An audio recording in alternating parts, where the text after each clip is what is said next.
Haleluya, selamat pagi saudara-saudara sidang Jemaat GPD Budi Mulia yang diberkati Tuhan. Kita jumpa lagi dalam doa pagi. Sebelum kita membaca firman Allah, saya ajak kita berdoa bersama-sama. Bapa Sorgawi, Bapa dalam nama Yesus, kami berterima kasih di pagi hari ini Bapa, karena sungguh Engkau sangat mengasihi kami. Kami rasakan kasih Tuhan yang tidak pernah berkesudahan. Sepanjang malam Tuhan dalam istirahat kami Tuhan sudah melindungi, dan pagi hari ini kami boleh ada, kami boleh bangun dengan tubuh yang sehat Bapa. Sebelum kami melangkah di hari yang baru ini, kami rindu Tuhan untuk datang kepadamu dan rindu untuk mendengarkan firman Tuhan. Urapi kami semua, urapi hamba-Mu Bapa. Berfirmanlah Engkau, kami mau dengar dalam nama Yesus. Haleluya. Amin. Puji Tuhan. Selamat pagi semua. Firman Allah pada pagi hari ini saya ambil dari kitab Yeskel pasalnya yang ke-36. Yeskel pasal 36 kita akan membaca ayat 26 dan ayatnya yang ke-27. Yeskel 36 ayat 26 dan ayat 27. Demikian bunyi firman Tuhan. Kamu akan kuberikan hati yang baru dan roh yang baru di dalam batinmu, dan aku akan menjauhkan dari tubuhmu hati yang keras, dan kuberikan kepadamu hati yang taat. Rohku akan kuberikan diam di dalam batinmu, dan aku akan membuat kamu hidup menurut segala ketetapanku, dan tetap berpegang pada peraturanku dan melakukannya. Puji Tuhan. Saudara, kalau kita melihat dan memperhatikan ayat-ayat ini, fatsal ini dan fatsal sebelumnya, saudara, ini adalah merupakan nubuatan firman Allah atau nubuatan yang berbicara tentang bangsa Israel. Tetapi saudara, ini juga adalah nubuatan bagi Israel rohani atau gereja Tuhan pada akhir zaman. Saudara, kita tahu bahwa bangsa Israel ini adalah bangsa kepunyaan Allah. Namun kenyataan dalam kehidupan mereka, saudara, mereka sejak keluar dari tanah Mesir, saudara, mereka telah menjadi bangsa yang seringkali menyakiti hati Allah. Mereka seringkali memberontak. Mereka berbalik kepada kehidupan yang tidak berkenan kepada Allah. Mereka menunjukkan sikap-sikap yang memberontak. Mereka menunjukkan sikap-sikap yang tidak taat kepada firman Allah.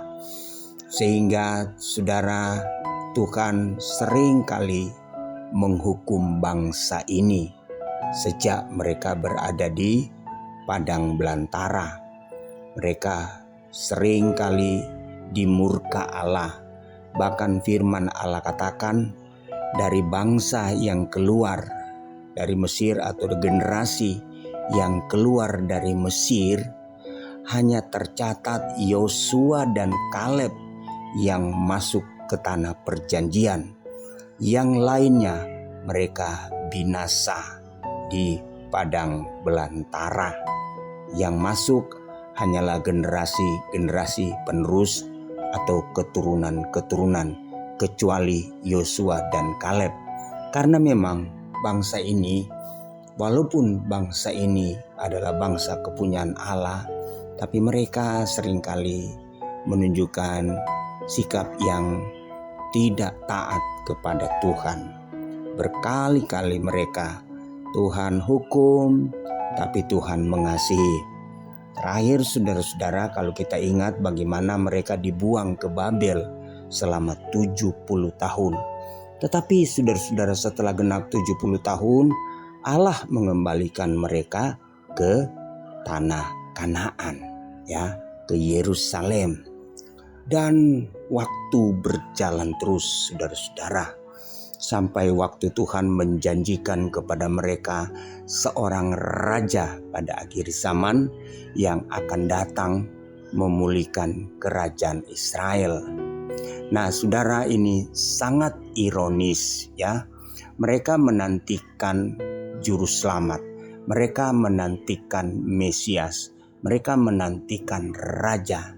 Tetapi saudara-saudara, kedatangan Mesias, kedatangan raja yaitu Yesus Kristus ke dalam dunia ini justru menjadi batu sandungan bagi mereka. Karena mereka berpikir secara politis, mereka berpikir secara lahiriah, mereka menantikan seorang raja yang datang, saudara-saudara, tampilnya seperti Raja Daud, mungkin tampilnya seperti Saul, tampilnya seperti Salomo. Jadi dalam benak mereka mengharapkan seorang raja atau figur seorang raja. Tetapi yang menjadi batu sandungan bagi mereka, raja yang mereka nantikan justru saudara-saudara, ya sangat kontras ya dengan pemikiran mereka. Lahirnya di kandang Bethlehem, lahirnya di kandang binatang. Kemudian dia tampil tidak sebagai seorang raja.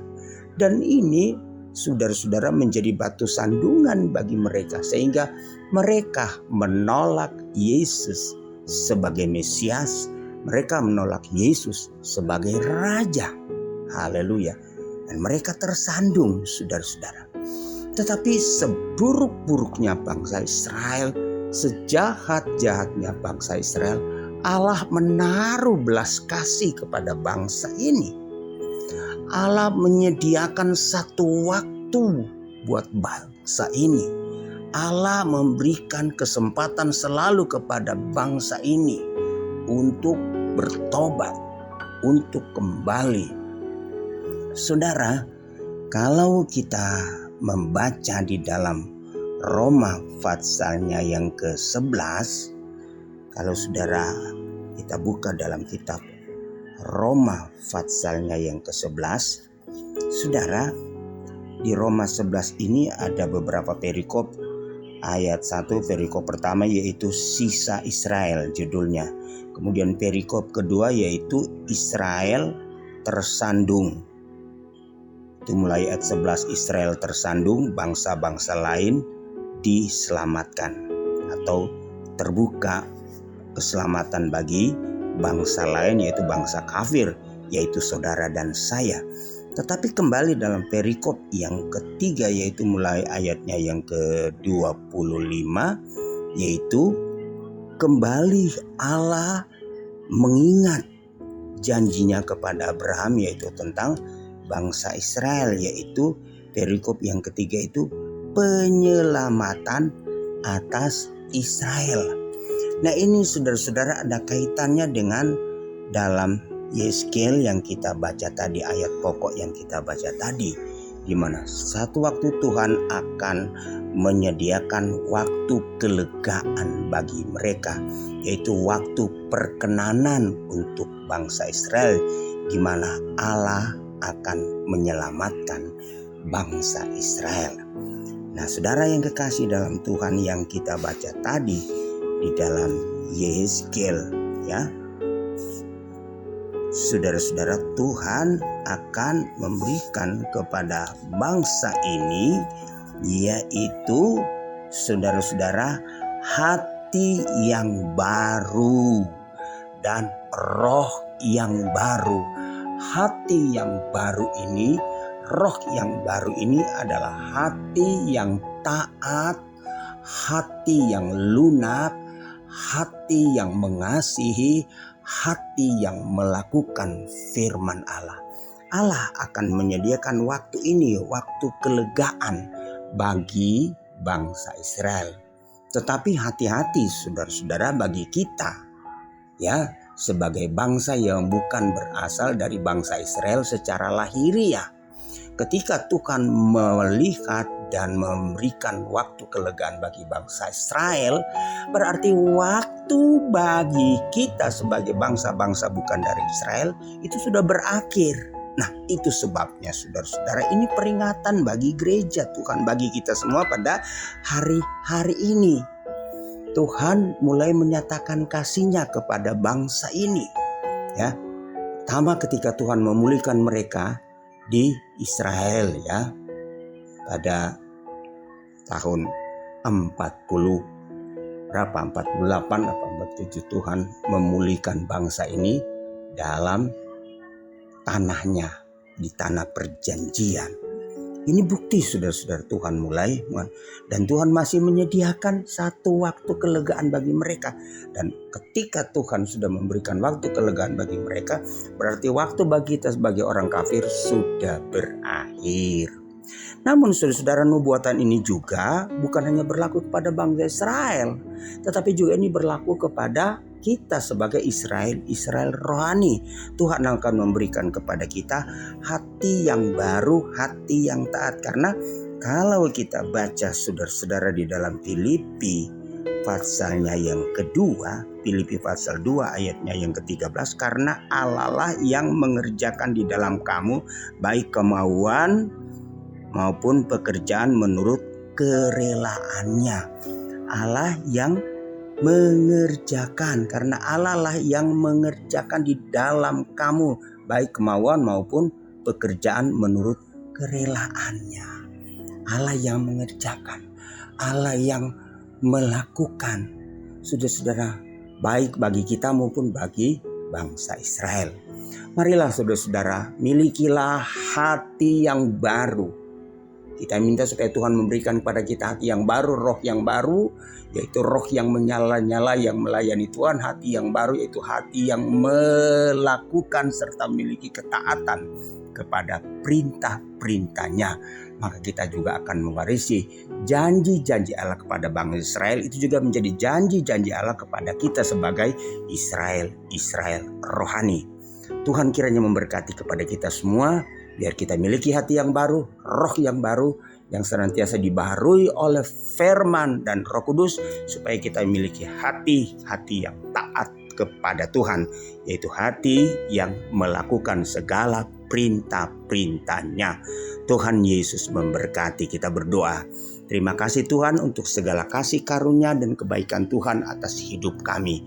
Pagi hari ini Tuhan, kami datang dan menyerahkan kehidupan kami dalam tangan-Mu. Segala usaha dan pekerjaan kami serahkan dalam tangan-Mu. Kami percaya Tuhan memberkati kami semua. Sepanjang hari ini Tuhan, pulihkan kami.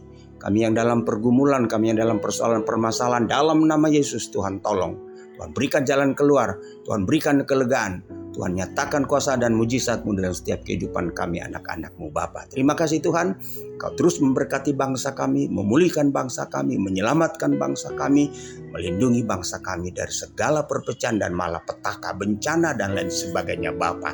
Terima kasih, berkati pemimpin-pemimpin kami. Inilah yang menjadi doa kami Bapa. Dalam nama Yesus kami sudah berdoa mengucap syukur. Haleluya. Amin. Puji Tuhan.